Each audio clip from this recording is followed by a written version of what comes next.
Bienvenue tout le monde. Merci d'être là. Je m'appelle Martine Fortin, je suis coordonnatrice de projet à la Cotuda et on est ici pour le webinaire sur la mise à jour des traitements antirétroviraux.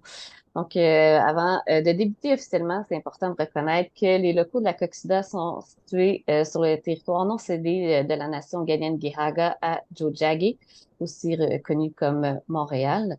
Et le sujet d'aujourd'hui a été demandé à maintes reprises à travers le temps. Donc, on est très chanceuse d'avoir avec nous une spécialiste des traitements VIH pour pouvoir nous faire le tour de la question de faire on en est où dans la thérapie antirétrovirale.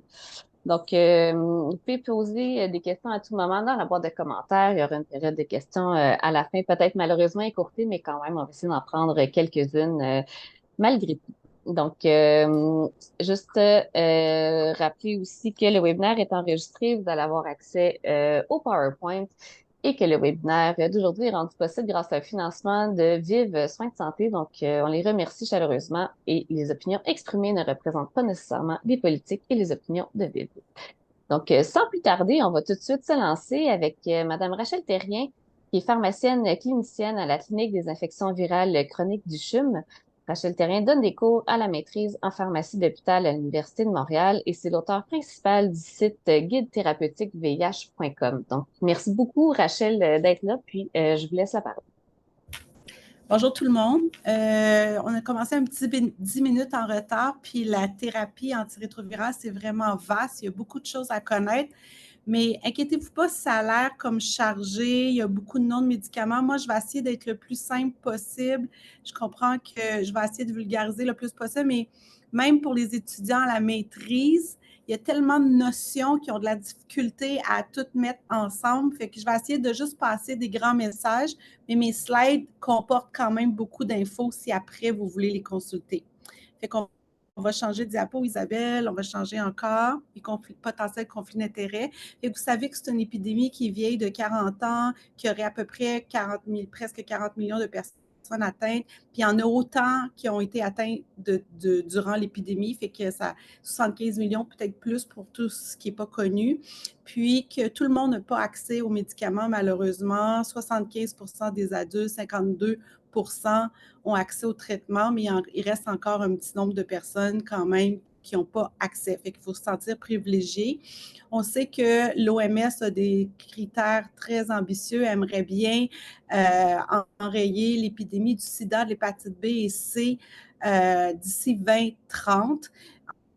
L'épidémie, ça veut dire qu'il y en ait moins de nouveaux, puis que les personnes, on en diagnostique moins, puis que ceux qui sont là, bien, qu'ils soient bien traités et qu'il y ait des charges virales détectables, qui est un de nos objectifs de traitement. Et pour arriver là, c'est sûr qu'il faudrait prévenir, dépister, traiter et traiter et diminuer les stigmas, innover, puis avoir des sous pour arriver à nos fins. Prochaine diapo. On a 3 types de traitements. Il y a la PrEP qui est utilisée chez des gens qui ne sont pas encore infectés. Il y a la PPE aussi pour des gens qui ne sont pas infectés et la TAR, que les Français appellent la thérapie antirétrovirale, qui est pour les gens qui sont infectés. Et nous, dans notre département, on fait les 3. La PrEP, dans le fond, c'est quand c'est des pilules qui sont données, mais c'est une bithérapie, c'est 2 antirétroviraux dans le même comprimé, qui s'appelle le Truvada, qui est celui qui est remboursé. Ça pourrait être aussi Descovy. Puis là, on fait un suivi aux 3 mois des ITS du VIH. Puis il y a plus qu'une façon de le prescrire, on va le voir tout à l'heure. La PPE, c'est une thérapie qu'on donne après, quand la personne a eu un contact à risque, que ce soit utilisateur de drogue intraveineuse ou suite à des relations sexuelles, ou que ce soit un professionnel de la santé. Là, c'est une thérapie complète avec 3 antirétroviraux qu'on donne pendant 28 jours. On fait un suivi court là, après 3 mois après l'exposition. Puis la personne, après ça, est libre. Donc, c'est un autre type de prévention. Et puis la thérapie antirétrovirale, c'est une thérapie complète. Vous allez voir de nos jours, on a des thérapies complètes avec 2 antirétroviraux ou 3. Puis on suit les gens aux 3 à 6 mois en général. Puis quand ça va très bien, maintenant, c'est des suivis 2 fois par année. Prochaine diapo. Donc, dans le cycle naturel de l'évolution de la maladie, là, je ne peux pas pointer, mais le rouge, c'est la charge virale. Fait qu'au début, quand la personne vient juste d'attraper, on appelle ça une primo-infection. La charge virale, elle est haute dans le sang. Puis après ça, elle va rediminuer, puis elle va atteindre un état d'équilibre, le 7 pointes. T'es bonne, Isabelle? Le 7 pointes. Et ça, chaque personne, c'est différent. Il y en a que ça peut être 10 000. Il y en a que ça peut être 100 000, puis il y en a que ça peut être 1 million. J'ai un patient récemment, c'est 5 millions. Donc, chaque personne va avoir sa charge virale selon ce que son système immunitaire est capable de contrôler. Au début, il y a une petite chute des CD4, c'est la ligne en bleu, et le virus, lui, attaque des CD4, il se régénère, attaque des CD4, se régénère, puis là, à un moment donné, le système, on voit la ligne au bout, le système commence à s'essouffler, puis il y a des risques d'infection opportunistes. Et c'est pas ça qu'on veut, hein. Fait que ce qu'on veut, c'est que traiter la personne le plus vite possible, sa droite, où est-ce que la petite flèche, puis on veut diminuer la charge virale, c'est la flèche en rouge, que le virus devienne très, très bas, on dit indétectable, et que éventuellement le système immunitaire se reconstruise, même si on part à des CD4 bas à 10, à 50, à 100, on veut les remonter en haut de 500 puis 1000 s'il faut, pour la protéger, pour pas qu'elle ait des infections opportunistes, qu'elle vienne nous voir à l'hôpital. Prochaine diapo.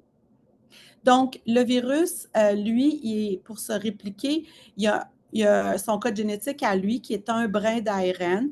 Il rentre dans le système immunitaire les CD4 qu'on appelle les soldats quand on veut vulgariser, quand on explique aux patients. Et puis, il rentre, il s'accroche à un récepteur CCR5. Ensuite, il y a le code génétique qui est l'ARN, transcrit avec une enzyme en 2 brins d'ADN pour rentrer dans notre noyau à nous.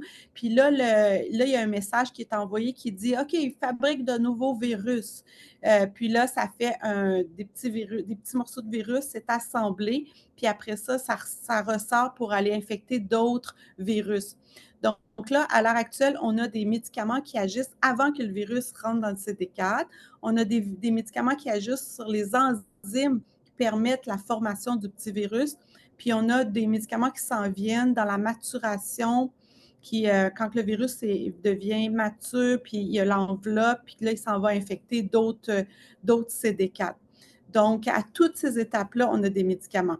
Ce qui fait qu'on a un gros tableau avec 40 médicaments. Il ne faut pas, comme je dis à mes étudiants, vous avez 40 médicaments dans le tableau, mais vous allez en gérer 10 à peu près. Parce qu'il y en a qui sont les nouveaux, sont plus simples, plus efficaces. Puis aussi, ils sont intégrés 3 dans un comprimé. Fait qu'on n'utilise pas tout ça dans la vraie vie. Je vais vous expliquer pourquoi. Prochaine diapo. Donc là, il y a de l'animation. On est commencé dans le temps avec, en 87, est arrivée la azidovidine, la ZT, qui était un seul médicament. Puis après, on a combiné dans cette même classe-là la classe des INTI, qu'on appelle les inhibiteurs nucléosides de la transcriptase inverse. On en a eu d'autres qui sont arrivés en 92. On s'est mis à en mettre 2. On savait que 2, ça allait mieux que 1. Mais après ça, en 95, il nous est arrivé d'autres classes. Fait qu'on ajoutait 2 de la classe des INTI, puis on rajoutait un 3e. Le 3e, ça peut être un inhibiteur de la protéase. Ça pourrait être un autre médicament qui agit sur la transcriptase inverse, mais ce n'était pas un INTI, c'était un INNTI. C'est juste que ça joue sur la transcriptase inverse, mais ça a un mécanisme différent. Puis ensuite, tu peux faire un autre clic. Puis là, en 2023, on a shifté notre affaire. On avait juste des trithérapies. Puis là, tout d'un coup, on a vu que 2 médicaments dans des classes différentes avec des hautes barrières puis très efficaces pouvaient être suffisants. On n'avait pas nécessairement besoin de 3. Ça dépendait quelle classe qu'on choisissait. Puis en plus, on a eu des comprimés tout le temps de toute cette évolution-là, mais récemment, on a des injectables. Puis là, Isabelle, tu peux cliquer plusieurs fois. Je vais juste faire grosso modo. Fait que là, vous voyez l'apparition de plein de médicaments dans le temps, différentes classes. Puis c'est la première fois qu'on était capable de contrôler la charge virale de façon significative. C'était aux alentours de 96, quand là est arrivée la classe des inhibiteurs de la protéase. C'était le premier congrès à Vancouver où tout le monde criait « Hourra ». Il y avait même un médecin qui avait fait un calcul mathématique puis qui disait « Dans 7 ans, on va guérir le VIH si on va dans les réservoirs, tout ça ». Mais il s'est trompé royalement. Mais on avait beaucoup d'espoir à ce niveau-là, à ce moment-là. Mais effectivement, à partir de cette étape-là, on a juste amélioré. On a eu des molécules plus tolérables parce que les gens, à ce moment-là, ont recommencé. Ils ne venaient plus à l'hôpital, ça allait bien. Je me suis dit, my God, je vais changer de job. Mais éventuellement, on a vu que les médicaments étaient quand même toxiques. Les gens développaient quand même des résistances. Puis là, on a fallu attendre des nouvelles classes en arriver à 2008 à peu près, quand les intégrats sont arrivés, comme le raltegravir, le dolutegravir, bictegravir, ça nous a vraiment sauvés. Puis aussi la classe des inti, le premier, la zidovudine, il y a eu la stavudine, zidanosine, zalcitabine pour ceux qui étaient là. Ça causait beaucoup de toxicité mitochondriale, la lipodystrophie, les joues creuses, la perte de tissu gras en périphérie, tout ça, ça compliquait les choses. Puis là, il est arrivé l'abacavir, l'amivudine, tenofovir qui était beaucoup moins toxique. Prochaine diapo. Puis là, on a des petits nouveaux d'autres classes qui s'en viennent, d'autres cibles. Donc, au début, on avait un gros pill burden. Ça veut dire que les gens prenaient beaucoup, beaucoup de comprimés. C'était embêtant. C'était difficile d'être observant à tous ces comprimés-là.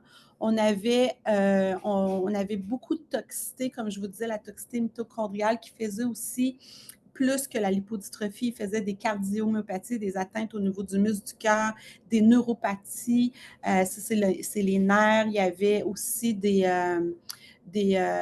pancréatites et tout ça. On avait l'abacavir qui était vraiment mieux au niveau des toxicités mitochondriales. Récemment, on a vu qu'il y avait une petite tache au niveau cardiovasculaire. Donc, pour les patients qui ont des anomalies cardiovasculaires, ce n'est pas tout le temps l'idéal.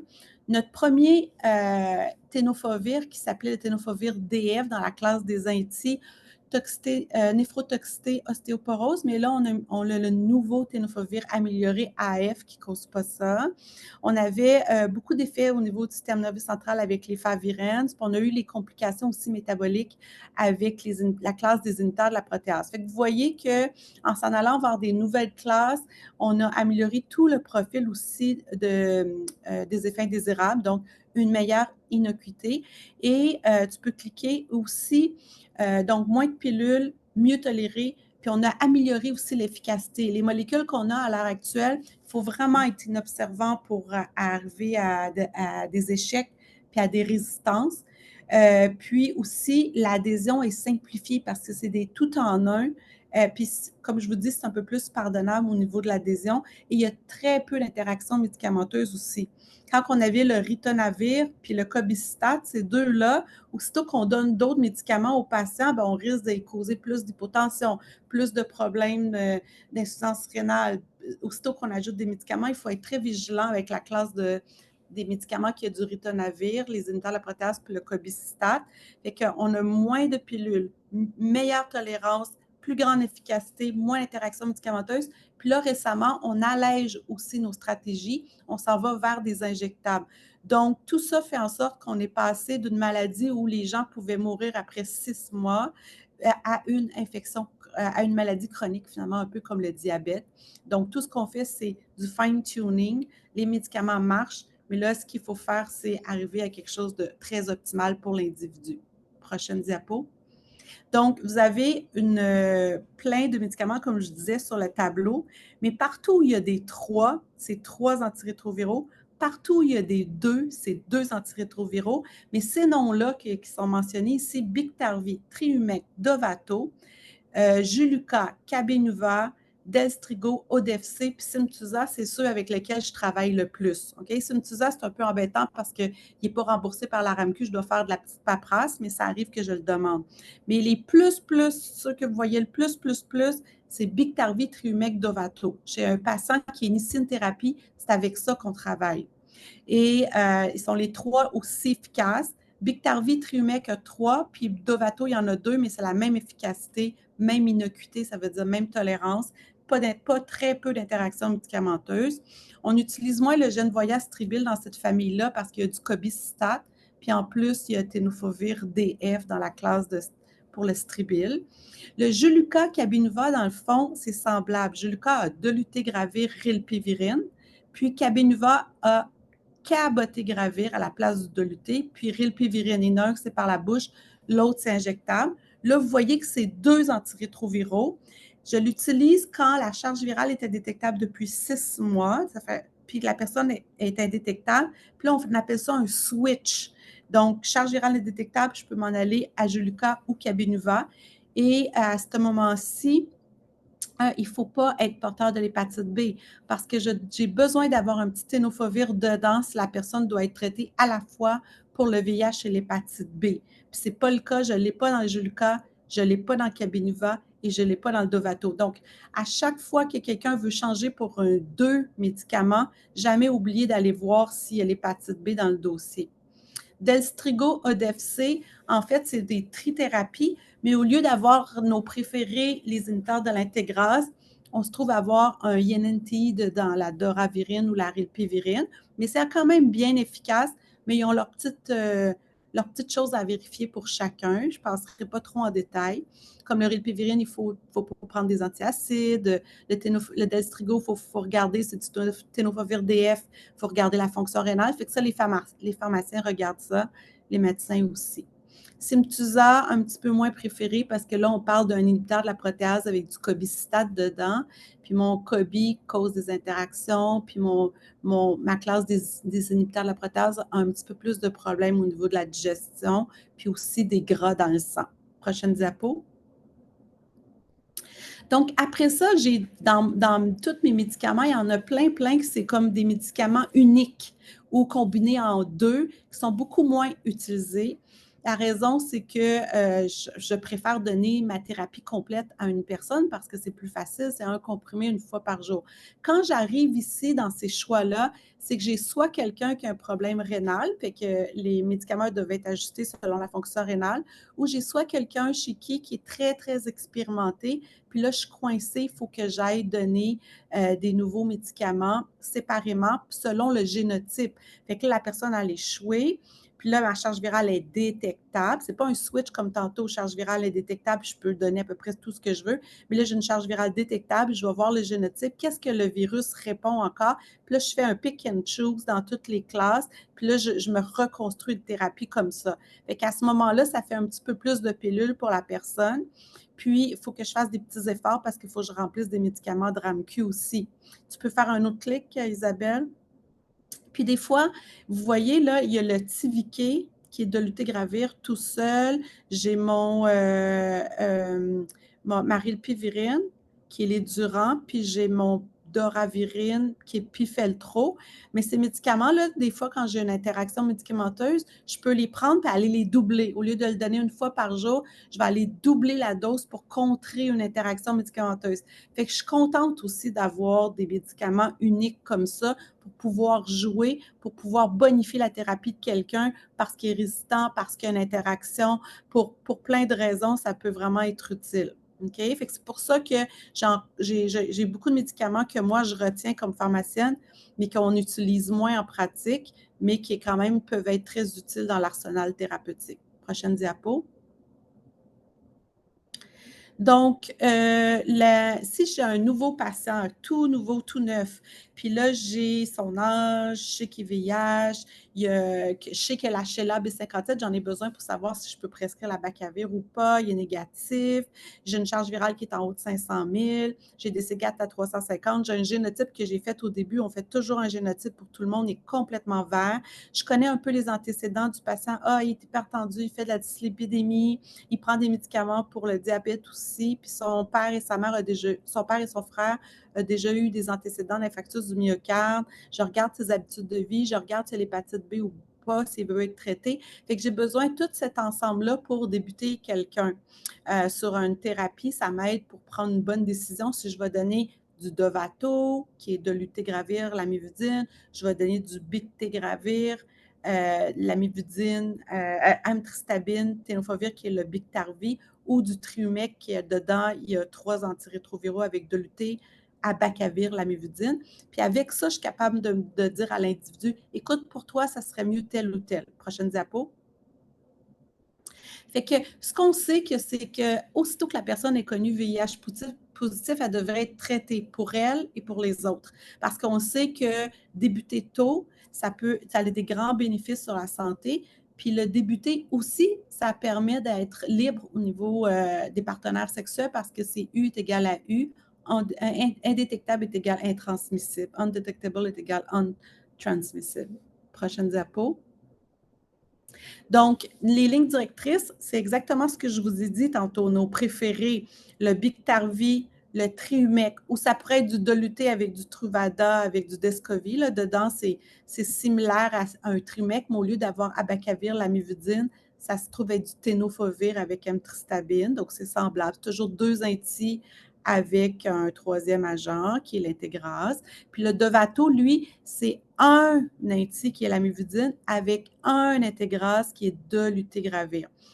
Puis ces 3-là, dans le fond, ils s'équivaut. La seule chose, c'est que pour le Dovato, si la personne est porteuse de l'hépatite B et qu'elle a besoin d'être traitée, bien, il faut que je fasse attention parce que je n'ai pas de Tenofovir dans mon Dovato. Je suis mieux d'aller avec les autres choix.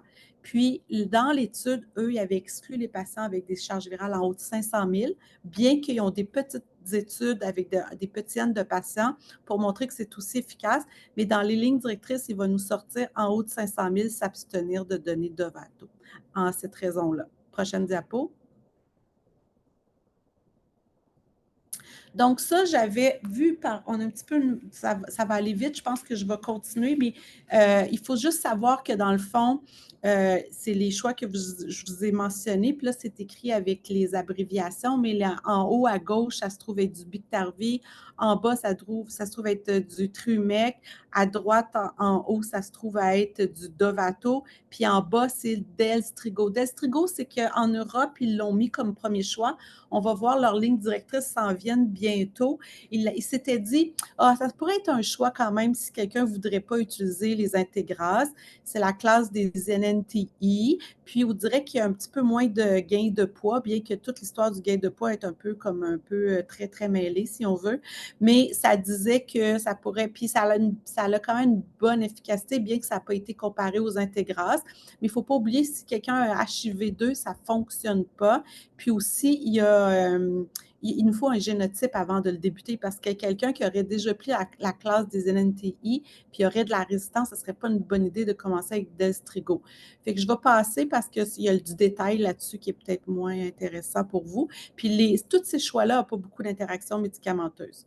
Donc, lui, pour cet individu-là, je me serais dit, quelqu'un qui regarde les guidelines vraiment serrés aurait dit, OK, pas Dovato parce que j'ai une charge virale en haut de 500 000. Puis moi, j'aurais dit, bof, OK, Dovato aurait pu être un choix, mais je vais être sûre qu'il n'y ait pas besoin d'être traité pour l'hépatite B. Là, je le vois, il est immun pour l'hépatite B, c'est beau, je peux donner Dovato.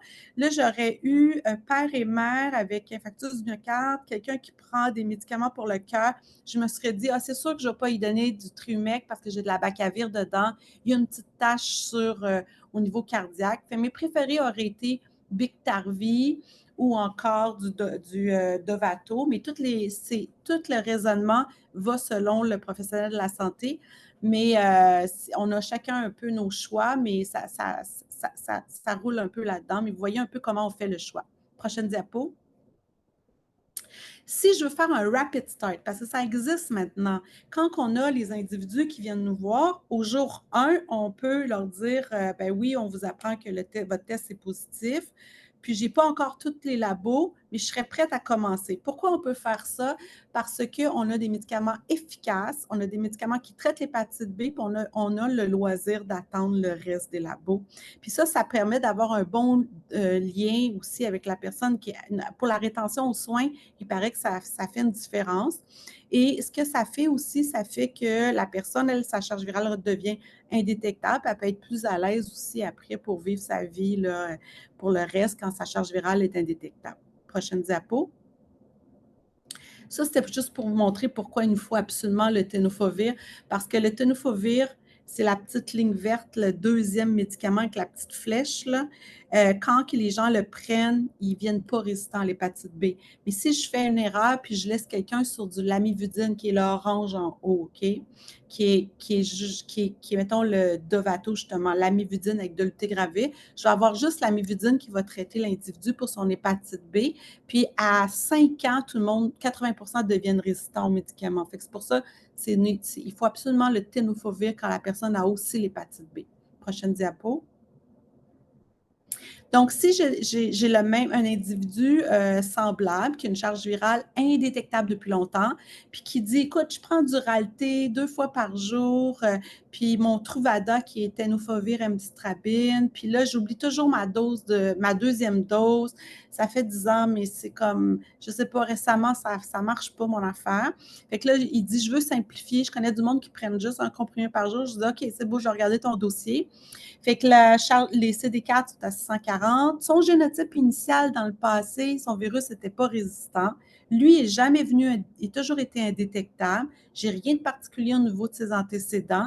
Et puis, pour le niveau de l'hépatite B, je prends le soin de regarder, il y a anti-HBC positif. Pour moi, ça me dit, oh, Rachel, check tes affaires parce que peut-être qu'il y a une hépatite B en dessous, puis que ça serait vraiment mieux que si tu fais un choix, tu sois sûr de ton affaire. Fait que là, je regarde tout son dossier, je regarde s'il y a eu déjà des charges virales pour l'hépatite B, puis il faut que je fasse attention. La seule chose pour le VIH, moi, sachant qu'il est indétectable tout le temps, il y a un génotype vert, puis que ça s'est bien passé, j'ai comme tous les choix ouverts devant moi. J'ai les choix des patients qui débutent une thérapie, le Biktarvy, le Dovato, le Triumec, mais j'ai aussi toutes les études en switch qui est Juluca, Cabenuva, les injectables et tout ça, parce qu'il a été toujours indétectable. Aussitôt que la personne est devenue détectable une fois, là, je me dis, OK, est-ce que à ce moment-là, il prenait des médicaments? Oui. Combien de temps il était détectable avec ce médicament-là? Est-ce qu'il peut avoir développé des résistances? Est-ce que j'ai des génotypes? Parce que là, ça va influencer mon choix. Parce qu'aussitôt que je vais avoir un doute qu'il pourrait avoir des résistances, là, je vais vouloir être un peu plus canon, là, dans le sens que je vais m'adapter au virus. Donc, un seul comprimé pour lui, il me semble très possible. Prochaine diapo. Donc, on modifie les thérapies pour plein de raisons, parce que la personne, elle trouve qu'elle en a trop, elle a un petit effet indésirable qui l'incommode. J'ai une nouvelle interaction qui arrive, comme des fois, les gens, ils s'en vont voir le cardiologue, puis là, tout d'un coup, le cardiologue prescrit un anticoagulant, ça ne marche plus du tout avec la thérapie antirétrovirale. Je vais en profiter pour faire une simplification à ce moment-là, changer la thérapie pour qu'elle soit aussi efficace, puis que ça soit adapté avec son nouveau traitement en cardiologie. Ça peut être un cancer aussi. Donc, à chaque fois qu'il y a un nouvel événement qui arrive dans la vie de l'individu, ça peut m'amener à modifier la thérapie antirétrovirale, mais je ne vais jamais compromettre mon efficacité. Fait que mon choix, mon numéro 1, c'est que ça soit efficace. 2, que ça soit aussi bien toléré. Puis 3, que là, que si c'est à cause de toxicité ou d'interaction, mais je ne veux plus de toxicité, puis je ne veux plus d'interaction médicamenteuse. Prochaine diapo. Donc, ça demande énormément d'efforts. Fait que des fois, des médecins n'ont pas toute l'équipe médicale en arrière, puis ils n'ont peut-être pas tout le temps, mais nous, un pharmacien qui revoit une thérapie pour simplifier, surtout si j'ai des gens qui avaient des génotypes et des échecs, ça peut nous prendre 2 heures, facile. Des fois 3 heures, ça dépend de la grosseur du dossier, ça dépend de la complexité pour trouver l'information, puis ça dépend aussi de toute l'analyse qu'on doit faire, parce que si j'ai 5 génotypes, j'ai quelqu'un qui a déjà eu des intolérances, j'ai des interactions médicamenteuses. Donc, plus j'ai des éléments qui s'ajoutent, plus mon dossier va être lourd, plus ça va être difficile. Puis après, des fois, je dois sélectionner des médicaments que je dois faire de la paperasse pour la RAMQ. Fait qu'il faut que je rentre dans le site de la RAMQ, il faut que je demande les autorisations. Fait que vous voyez un peu la complexité. Mais il y a une chose vraiment à retenir, c'est que jamais oublier l'hépatite B en arrière de ça. Prochaine diapo.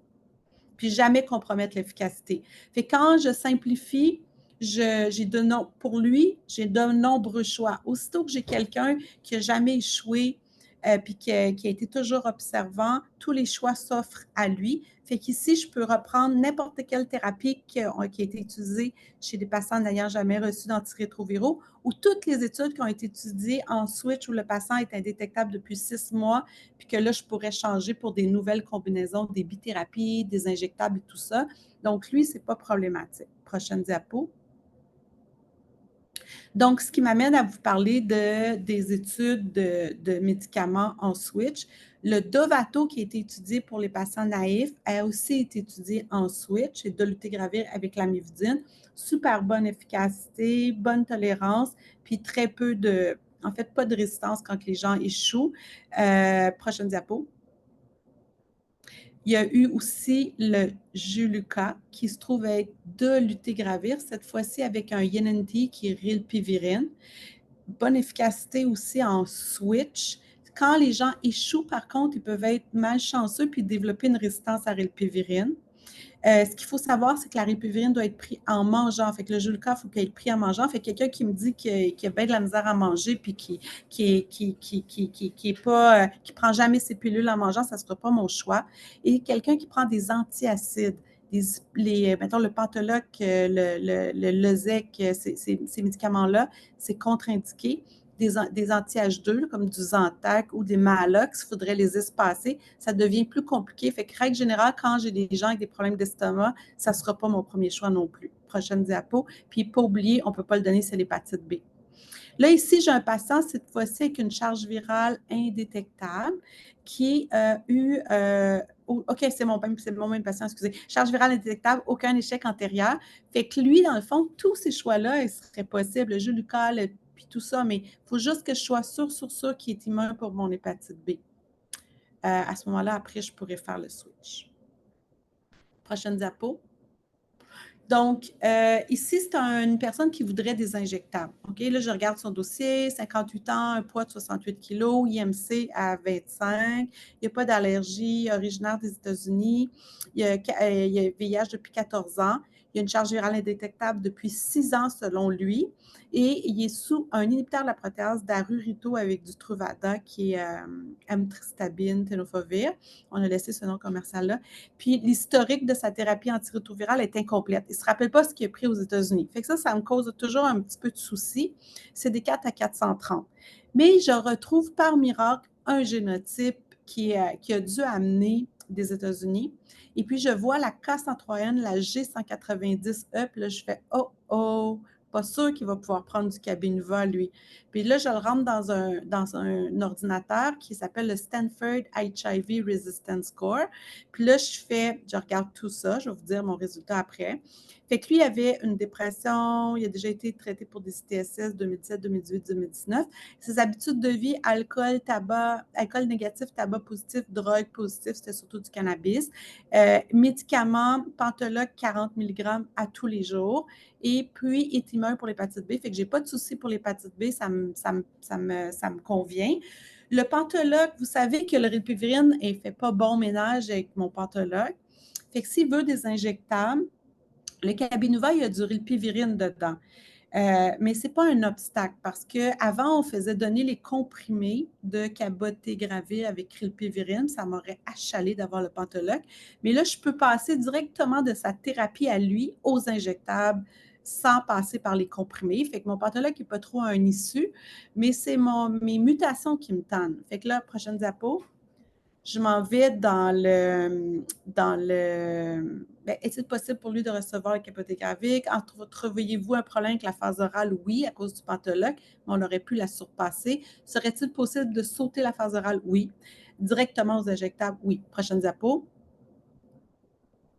Donc, la thérapie antirétrovirale en switch, on a déjà comparé le cabotegravir et le pivirine avec du Triumec, qui est un comprimé par la bouche, qui est une trithérapie très efficace.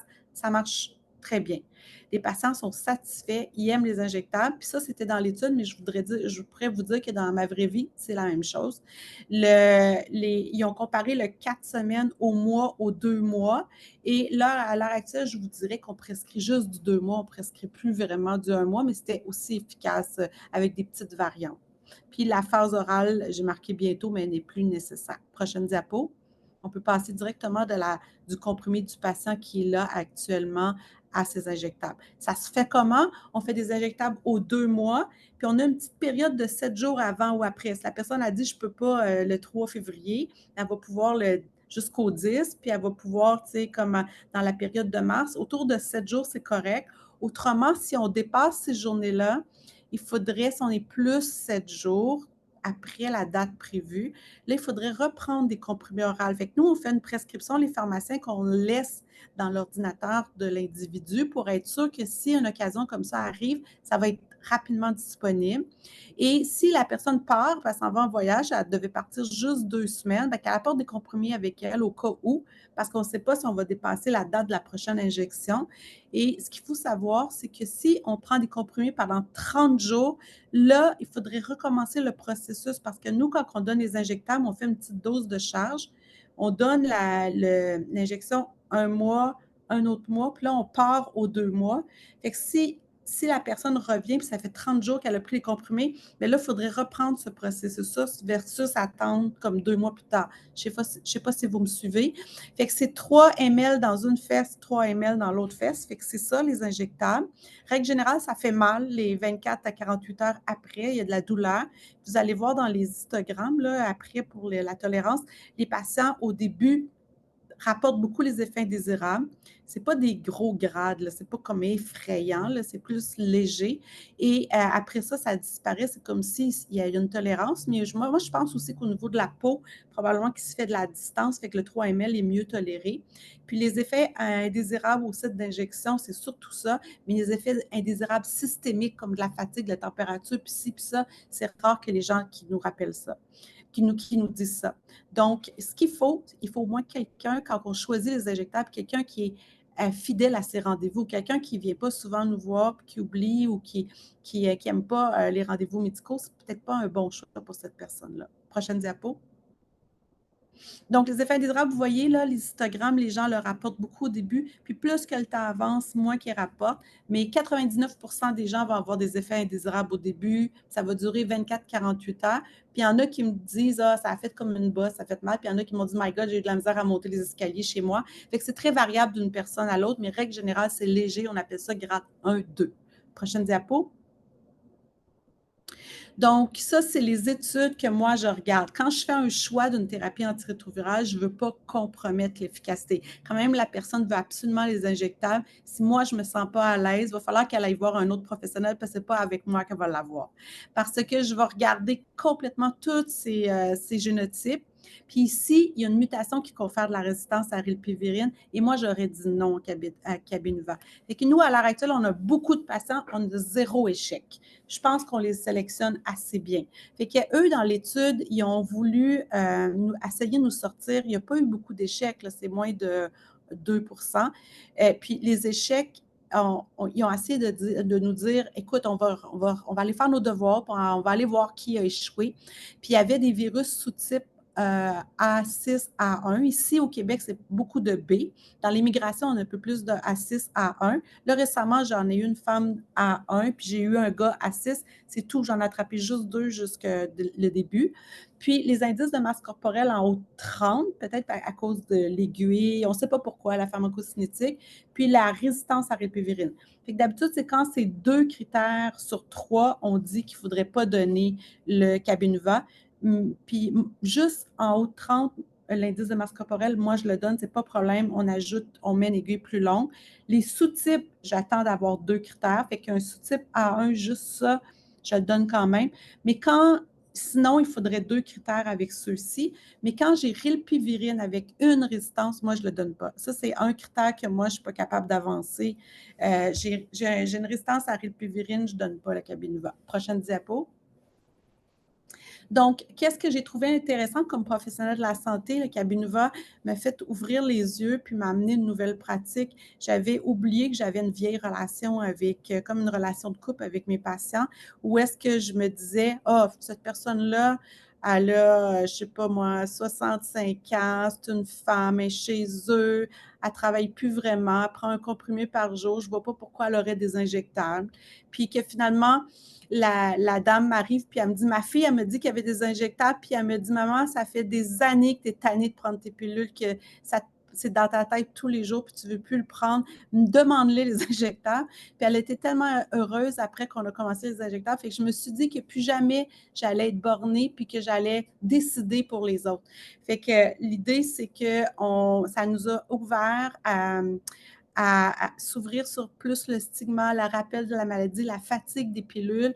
Puis là, je me suis dit, ça donne comme l'espoir, on dirait qu'il y a une guérison potentielle. Les gens, ils appellent ça le vaccin, c'est pas ça du tout. C'est une nouvelle façon de donner la thérapie antirétrovirale, mais c'est vrai que ça donne de l'espoir parce qu'il y en a des injectables qui s'en viennent aux 6 mois, il y a des implants sous la peau, fait que ça donne l'idée qu'on pourrait ne pas penser tous les jours à prendre une pilule puis faire autrement. Puis, c'est de nouvelles avenues. Fait que là, moi, ça m'a permis de jaser différemment avec les personnes que je connaissais depuis toujours. Mais de l'autre côté, beaucoup, beaucoup d'évaluation, de la paperasse, puis de la communication énormément, parce qu'il faut organiser le site d'injection. Il faut organiser avec la pharmacie la livraison de ce fichu médicament-là qui doit être sur glace. Puis, il y a des dates qui doivent être tombées. Sauf que il y a un programme qui est vraiment extraordinaire. Ils font même des injections à domicile.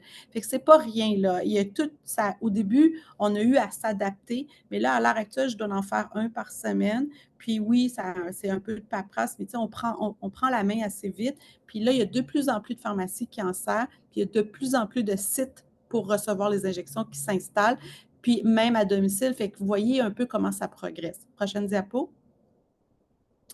Donc, quand on a quelqu'un de très, là ici, c'est quelqu'un qui est traité avec une charge virale indétectable, qui a eu des échecs antérieurs, mais souhaite quand même, c'est mon même individu, excusez.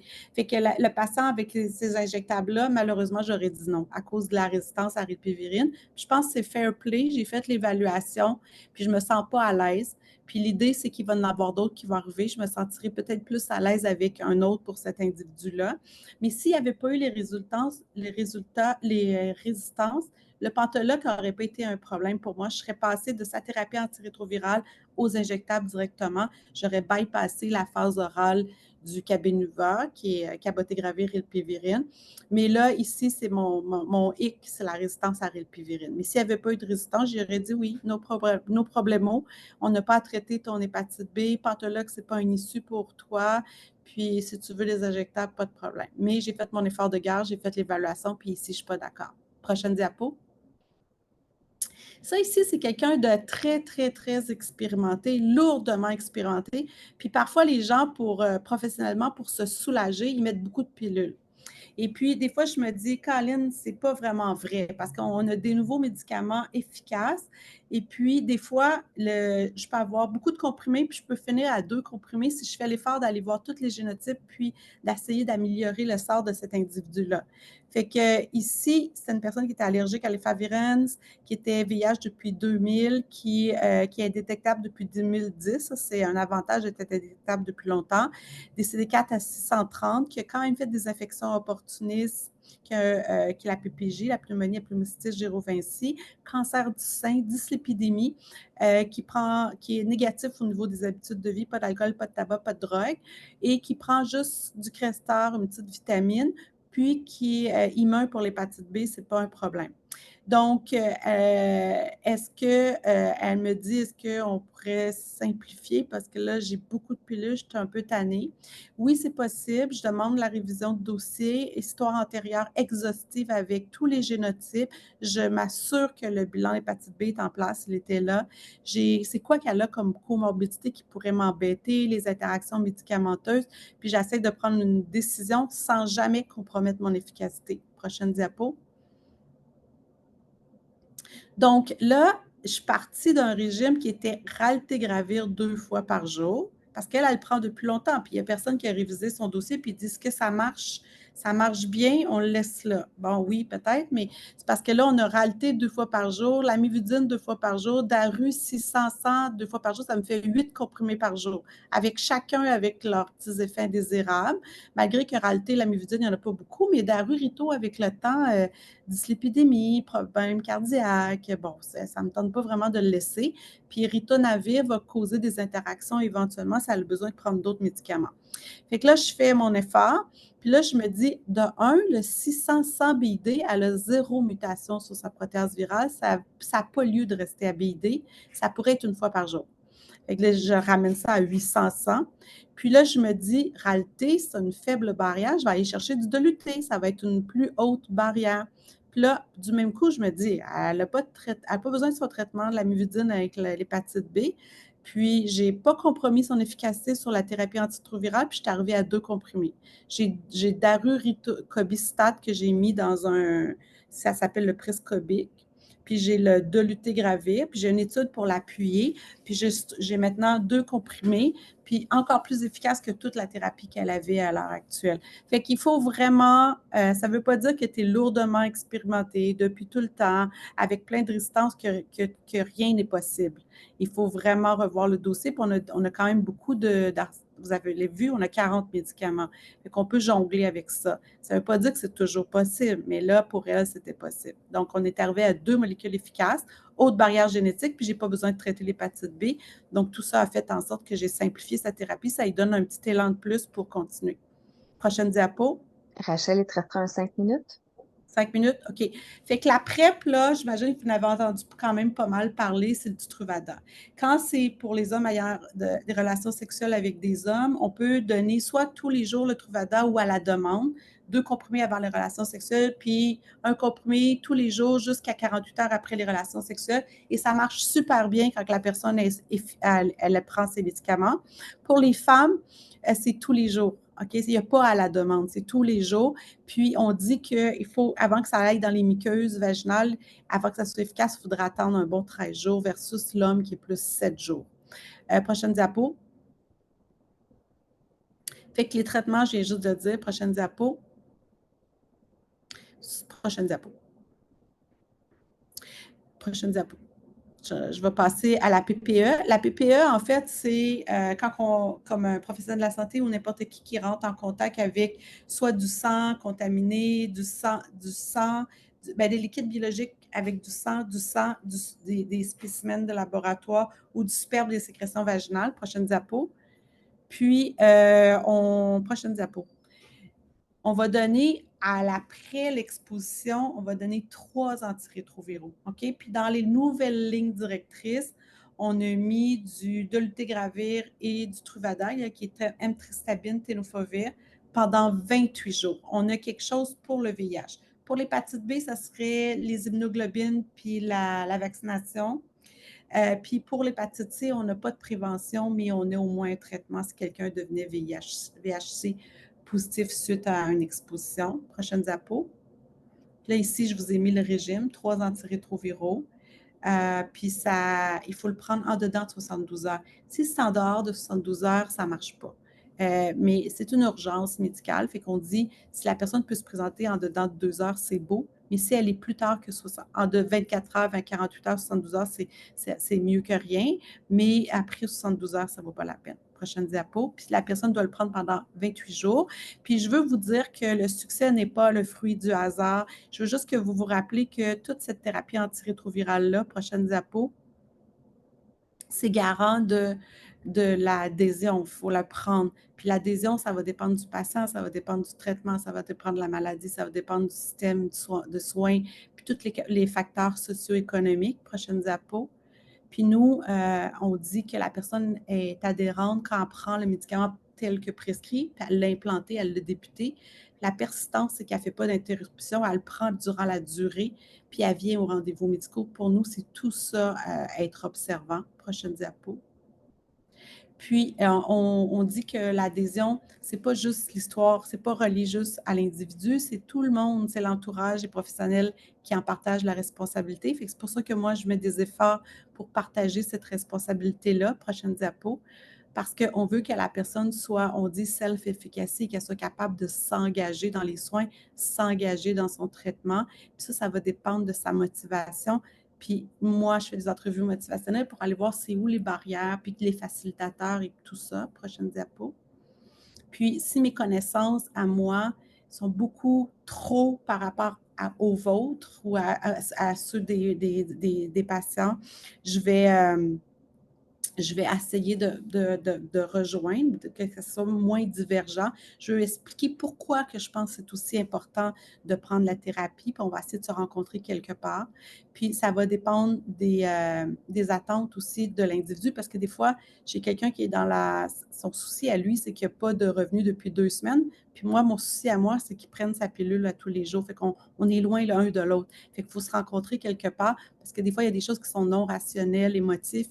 Donc, il faut moduler, il faut travailler ensemble. Puis, ça va dépendre aussi la confiance que la personne va porter à moi-même, le professionnel, au système de santé, puis aussi tout ce qui est véhiculé dans les médias, l'Internet, puis l'entourage.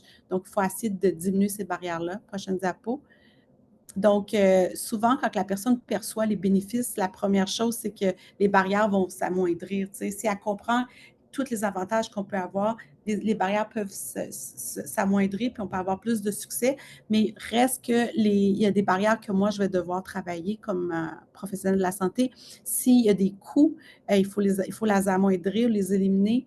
Il faut avoir des facilitateurs aussi au niveau des stigmas. Si tu habites avec quelqu'un que le dévoilement n'a pas été encore fait, il y a des atteintes neurocognitives aussi qui, des fois, que la personne sait, elle voudrait bien, mais elle ne peut pas. Fait il faut se rencontrer quelque part pour arriver à un succès. Prochaine diapo. Donc, en conclusion, les premiers choix, vous avez vu, c'est beaucoup la classe des Intel Integras parce que c'est puissant comme efficacité. Il y a une haute barrière. Ça veut dire qu'avant de devenir résistant, ça prend du temps. Fait que c'est un peu plus pardonnable, même beaucoup pardonnable, mais on ne dit pas ça trop aux gens parce qu'on ne veut pas qu'ils ne soient pas observants du tout. Mais, tu sais, ça nous facilite la chose parce que s'ils oublient 1 ou 2 doses dans le mois, puis même une dose par semaine, probablement que ça va être encore efficace. Les choix, ça va dépendre si elle a eu des résistances avant. Les choix subséquents chez les individus, ça va dépendre s'ils ont toujours été indétectables ou pas, s'ils ont des génotypes, puis c'est ça aussi qui va faire que je vais avoir des choix ou pas.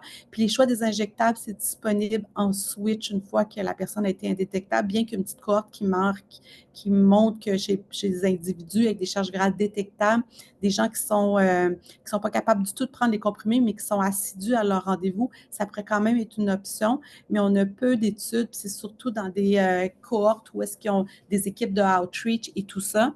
Puis le succès de toute thérapie antirétrovirale dépend de l'adhésion au traitement. On doit travailler ça ensemble pour réussir, même lorsque c'est difficile. Merci énormément, Rachel, pour le tour de force, d'avoir présenté tout ça de façon succincte et dans les temps. Il est 13 heures pile. Merci énormément. Je sais pas, est-ce qu'on aurait le temps pour une petite question 2? Je sais pas si vous faut que vous quittiez à 13 heures pile. Soyez pas gênés, il n'y a pas de mauvaises questions. Parfait. Ben, merci beaucoup. Il y en avait une question quelqu'un qui se demandait en présence d'une charge virale indétectable, est-ce que c'est pertinent de faire évaluer le traitement suivi périodiquement en fonction des nouvelles molécules? Je ne suis pas sûre de comprendre. En fonction d'une charge virale indétectable, est-ce que ça vaut la peine d'avoir un suivi pour les nouvelles molécules? Ben, de réévaluer en fait le traitement. En fait, en présence d'un traitement efficace, est-ce que ça vaut la Ah, peine de réévaluer le traitement selon évaluer. les nouvelles molécules qui sortent? Ben, c'est un peu comme j'ai montré les cas, là, je les ai fait évoluer. Si quelqu'un a une charge virale indétectable, mais il a beaucoup de pilules puis il n'en peut plus, ça vaut la peine de faire évaluer. Si quelqu'un a une charge virale indétectable puis il a un traitement, mais il me semble que c'est cette molécule-là qui me donne de l'insomnie, ça vaut la peine quand même de revoir est-ce que potentiellement c'est arrivé à la suite de ce traitement-là. Puis oui, est-ce qu'il y en aurait qui ne cause pas l'insomnie? Est-ce que ça peut être au besoin, ça peut être l'individu qui dit regardez, moi, j'ai cette molécule-là depuis toujours, mais c'est rare que les gens nous arrivent de cette façon-là. Peut-être pour les injectables parce que c'est une nouvelle formulation, mais les gens qui vont bien sur leur thérapie, puis que c'est quand même des thérapies assez récentes, je vous dirais que si c'est pas de changer 4,25 sous pour une pièce, ça vaut pas la peine. Mais s'il y a un avantage, oui, ça vaudrait la peine de la faire évaluer. Merci. On a eu 3-4 questions sur l'accessibilité en termes de coûts. Donc, quelqu'un qui demandait, je pense qu'on peut peut-être, je vais les poser en même temps, puis est-ce que les médicaments sont remboursés pour les personnes autochtones comme ne sont pas sur la RAMQ? Puis est-ce que les médicaments sont aussi couverts par les programmes compassionnels des compagnies pharmaceutiques? Pour les Autochtones, la réponse, c'est que c'est remboursé. Presque tous les médicaments de la RAMQ vont être remboursés. C'est juste que la paperasse est un peu plus longue parce qu'on envoie l'ordonnance, le pharmacien nous envoie un formulaire, on remplit le formulaire, puis après ça, tout est remboursé. Fait qu'à règle générale, on n'a pas de problème pour le remboursement pour les Autochtones. Puis pour ce qui est des gens qui, admettons, auraient le 100 à payer pour leur AMQ, auraient le 20 à payer pour les assurances collectives, puis que c'est trop un fardeau, on a effectivement pour toutes les compagnies des cartes d'accès compassionnel. Ça veut dire que c'est comme si c'est une deuxième assurance qui embarque. Puis là, ça vient ramasser le 100 ou ça vient ramasser le 20 Je ne sais pas si ça répond à la question. Mais quelqu'un qui a ni la RAMQ, qui a ni l'assurance privée, qu'on doit ramasser le 100 les cartes peuvent nous aider, mais ils vont nous demander de justifier est-ce que la personne fait des démarches pour qu'éventuellement ça soit payé. Mettons que ça va durer 6 mois, puis ils vont nous demander encore de remplir une nouvelle carte.